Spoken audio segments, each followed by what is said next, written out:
Hey guys, so I laid the glass on top of the box and here's a little recap of how it came out. It's still wet and drying. Um, this sanding resin dries way faster than the epoxy. It would be sandable probably within a couple hours depending on the temperature outside. I'm just going to leave it overnight. It's really important to let these things dry out thoroughly before you sand them, and you will know when it's ready to sand because these little things hanging off here will become like needles. They will break your skin when it's ready to sand. It'll be gummy like this, and you try to sand it, you're just going to ruin it. So it's good to lay off and just ensure that everything dries through completely before taking sandpaper to it.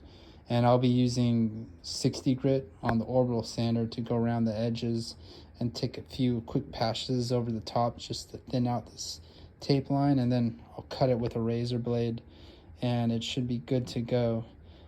You're probably wondering, why did I use epoxy to anchor the box, but I'm using sanding resin on top of this laminate? Well, the answer is because epoxy provides a really strong hold, and that's what I want when I anchor the box, a really strong hold, and it's light.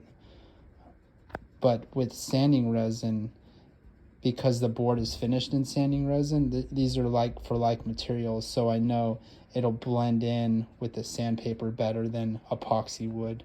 It's just a little nuance. And I've taken some of the excess sanding resin that I had from that job and I put it on the tips of the fishtail there, just using some masking tape as a backing so it doesn't drip off. And I'll shape those down with the orbital sander too while I'm at it. What else am I forgetting? Oh, always make sure to rough up anything with 60 grit before you put any kind of resin on it, or else it won't bond at all. That's really crucial. I've seen people just pour resin on top of a shiny finished board, and yeah, I'll take a razor blade and just crack it right off. It doesn't bond at all. So I'm gonna let this dry overnight, and with any luck, it'll be ready to serve tomorrow. Really excited to try this board. This is a 5.9 Christenson, I believe it's the Monarch model. Going to make a few more little touches to it to potentially before I get it in the water. You see there's a few kind of, I don't know if you can see that, some bummer pressure dents on the bottom. I'm going to backfill those with sanding resin too and flush them out. And I like the bottom of my boards to be really clean and smooth.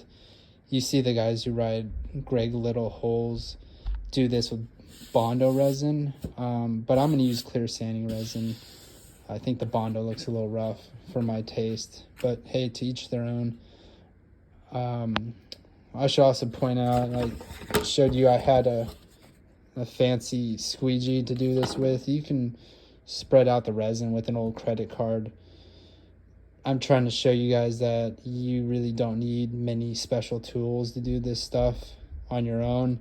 People try to overcomplicate these things and bring out all their tools. Yeah, it's more about being kind of a MacGyver, making the best use out of what you have available, which is, mixing resin in empty beer cans, using old credit cards out of your wallet to spread the resin around. Just trying not to waste, make the best use of what you have laying around. And with that, we'll take a look at this in the morning for the final sand. Have a good night, guys, and don't forget to like and subscribe. Thank you.